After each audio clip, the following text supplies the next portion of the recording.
जय हिंद, मैं रियाज अहमद, आपका स्वागत हमारे इस चैनल द रियाज पर। दोस्तों, जब जहाज डूबने वाला होता तो सबसे पहले चूहे उसमें से कूदकर भागते हैं, लेकिन जंग में जब कंट्रोल चूहों के हाथ में चला जाता है तब शेर एक एक करके जंग छोड़कर चले जाते हैं। अब देखिए अमेरिका में जो हो रहा है, लगातार आर्मी के भीतर से नाराजगी की खबरें आ रही हैं।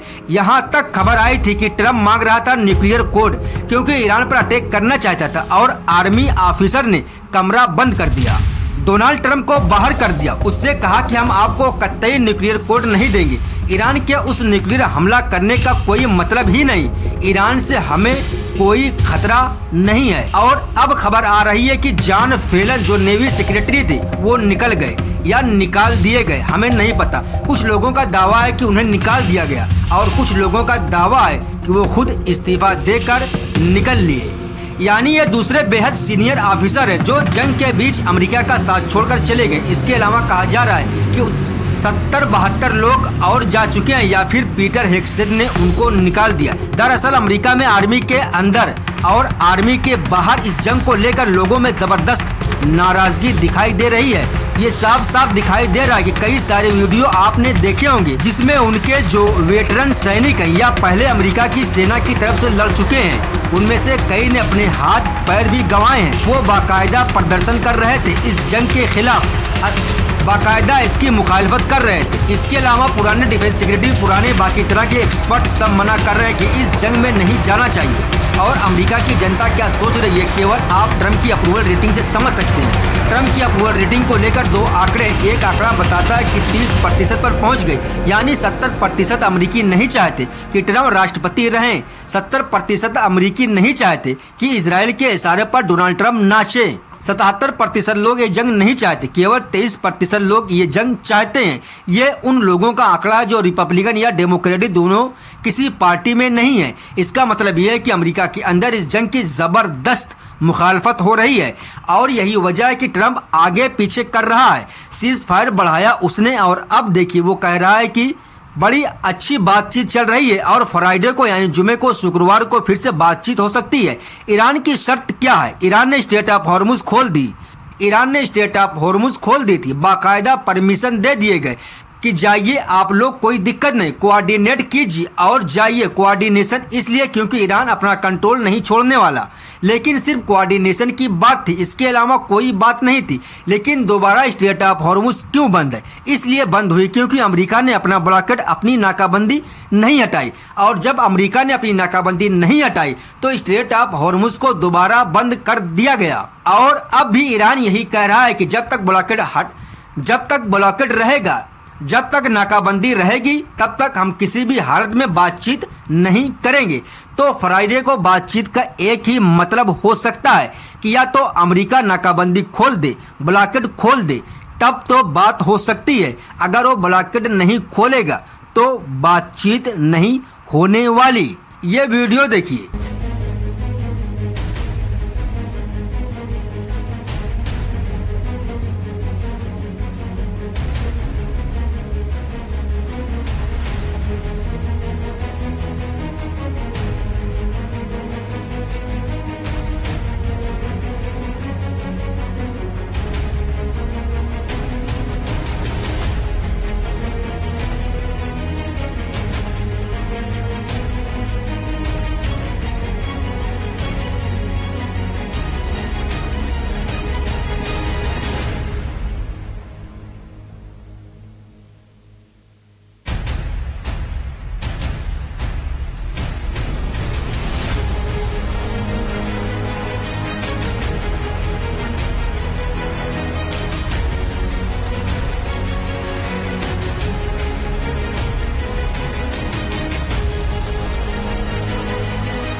ट्रम्प लगातार कह रहा है ईरान के पास तो आर्मी खत्म हो गई, नेवी को पूरी तरह से खत्म कर दिया गया, एयरफोर्स पूरी तरह से खत्म कर दिया गया। तो ट्रम्प को बताना चाहिए कि जो ये 2 टैंकर जब्त हुए हैं, सीज किए गए हैं ईरान ने खुद वीडियो जारी किया। ये किसने किया? अगर ईरान की नेवी खत्म हो गई थी तो वो कौन सी ताकत है जिसने जब्त किया है? तो बहुत सीधी सी बात है। CBS न्यूज खुद कह रहा है कि ईरान के पास हथियारों की कोई कमी नहीं है। ईरान जंग लड़ने के लिए पूरी तरह तैयार है। हथियारों की कमी अमेरिका के पास भी हुई है।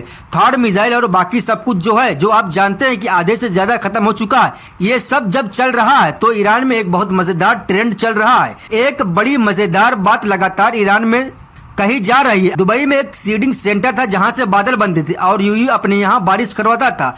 ये जो भी था और अमेरिकन रडार थे, इनको खत्म करने के बाद ईरान में बारिश बढ़ गई।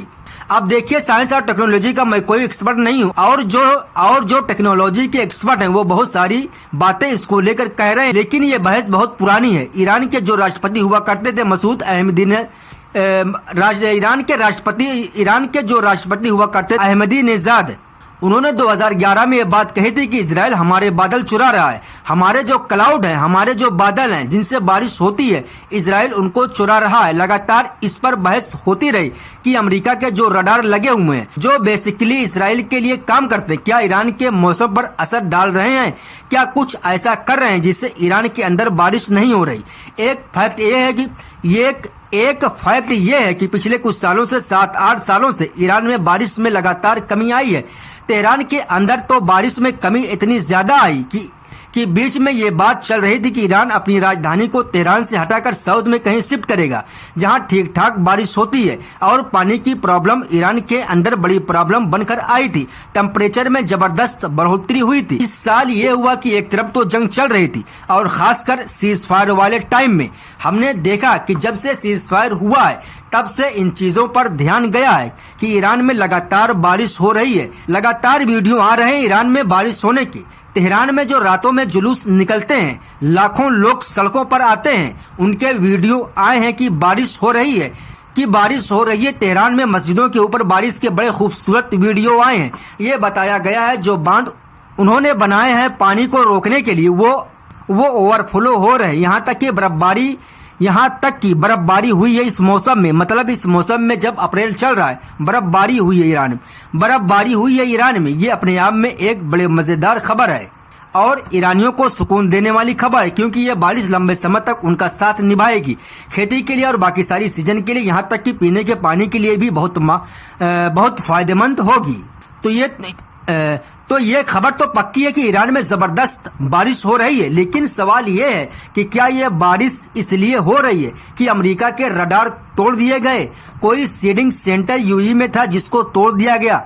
इसको लेकर बहुत कंफर्म बात नहीं की जा सकती, क्योंकि पहले भी जब ये सब कहा गया तो कई वैज्ञानिकों का कहना था कि ऐसा पॉसिबल नहीं है। और अब भी टर्किश न्यूज ने एक बाकायदा फैक्ट चेक कर छापी थी जिसमें उसका कहना है कि नहीं, ऐसा पॉसिबल नहीं है। लेकिन हम नहीं जानते कि साइंस की एक लिमिट है, हम नहीं जानते। और दूसरी बात, इन खबरों में जो लोग लिख रहे हैं वो वही लोग हैं जो अक्सर इजराइल के सपोर्ट में, अमेरिका के सपोर्ट में रहते हैं। तो हम नहीं जानते कितना सच है कितना झूठ है। ईरान के लिए तो यह खुशी की बात है, जंग भी जीत रहे हैं, बातचीत में भी डोमिनेटिंग है और साथ में आसमान भी उसका साथ दे रहे हैं, जो ईरान के लिए एक बड़ी खुशखबरी है। उधर आप देखेंगे तो अमेरिका में लगता है कुछ भी अच्छा नहीं चल रहा। और अब एक बवाल जो सबसे ज्यादा वहां चल रहा है और सबसे ज्यादा जिस पर चर्चा हो रही है वो ये है कि एक के बाद एक वहां साइंटिस्ट या तो गायब हुए या उनकी लाशें अचानक मिली हैं। जैसे मैं आपको एक उदाहरण दे रहा हूं, जो कल ये खबर बहुत ज्यादा इंटरनेट पर भी वायरल थी और खास तौर पर अमेरिका से जुड़े हुए लोगों इस पर बहुत ज्यादा बात कर रहे थे। एक लेडी है एमी स्क्रिज जो है वो एंटी ग्रेविटी टेक्नोलॉजी पर काम करने वाली बड़ी साइंटिस्ट है। उनकी लाश मिली और कहा गया कि उन्होंने खुदकुशी की है। और उसके बाद उनका एक मैसेज जो उन्होंने कुछ दिनों पहले किया था, अगर कभी मैं मर जाऊं या फिर मेरी लाश मिले और कोई कहे कि मैंने खुदकुशी की है तो इसका मतलब ये समझ लेना कि मुझे मरवा दिया गया। इसका मतलब क्या है? इसका मतलब ये है कि अमेरिका के अंदर अमेरिकन साइंटिस्ट पर कोई लगातार हमले कर रहा है। ये क्यों कर रहा है? हो सकता है इसको समझने का एक तरीका ये हो सकता है कि वो अमेरिका के साइंटिस्टों को कमजोर करना चाहता हो, लेकिन उससे बड़ी दूसरी वजह ये हो सकती है कि इनके पास ऐसा कुछ हो जो ये अगर पब्लिक में बता दें तो किसी बड़े आदमी का बड़ा नुकसान हो जाए, इसलिए इनको पहले ही खत्म किया जा रहा। 21 से ज्यादा साइंटिस्टों ने खुदकुशी कर ली है भाई साहब। लेकिन एक बात जो बहुत साफ समझ में आ रही कि अमेरिका के साथ बातचीत हो या ना हो, इस पर पूरे ईरान की जो लीडरशिप है वो एकदम एक दिखाई दे रही। आप किसी के बयान देख लीजिए, सबका यही कहना है कि जब तक ब्लॉकेड नहीं हटेगा तब तक हम बातचीत नहीं करेंगे। तो ये खबर अमेरिका लगातार फैलाने की कोशिश कर रहा है ताकि दुनिया को मैसेजिंग कर सके और ख़ास तौर पर अमेरिकन लोगों को मैसेजिंग कर सके कि भाई वो तो बातचीत के लिए तैयार थे, लेकिन उनके बीच में ही आर्मी तैयार नहीं है। चूंकि बाकी सब तैयार हैं, चूंकि बाकी सब तैयार नहीं है और चूंकि दुनिया के मार्केट का बहुत बुरा हाल है, इसलिए ट्रम्प भीतर बहुत खिलाफ है। भाई साहब देखिए दुनिया का क्या हाल है, इसको मैं एक उदाहरण से आपको समझाऊंगा। पहली बात तो ये है कि तेल की बहुत किल्लत हो रही, गैस की बात बहुत हो रही, लेकिन जो सबसे बड़ा संकट है वो संकट फर्टिलाइजर का है, खाद का है। खेती का सीजन है और खाद अगर नहीं मिलेगी तो दुनिया भर में हालात खराब हो सकते हैं।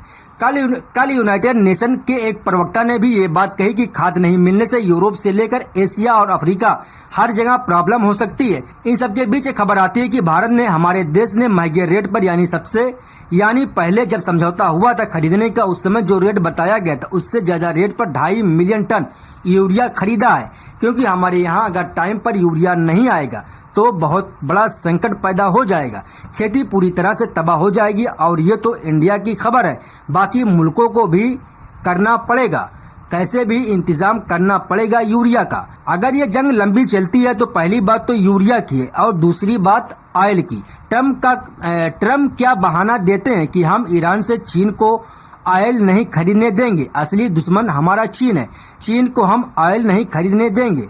मेरे पास एक डेटा है जो मैं आपको स्क्रीन पर दिखा रहा हूँ, अलग अलग कंट्रीज का, मैं नहीं पढ़ूंगा। चीन के पास दिसंबर में 1397 मिलियन बैरल ऑयल था और ये दुनिया के सबसे ज़्यादा स्टोर किया हुआ ऑयल था। ये बात मैं आपको बार बार बता चुका हूँ, आज डेटा के साथ बता रहा हूँ कि चीन के पास दुनिया में सबसे ज़्यादा स्टोर किया हुआ ऑयल है, अमेरिका से भी ज़्यादा, क्योंकि जब ईरान और रसिया से सारी दुनिया ने तेल खरीदना बंद कर दिया था अमेरिका के डर से, तब भी चाइना रूस से तेल खरीद रहा था।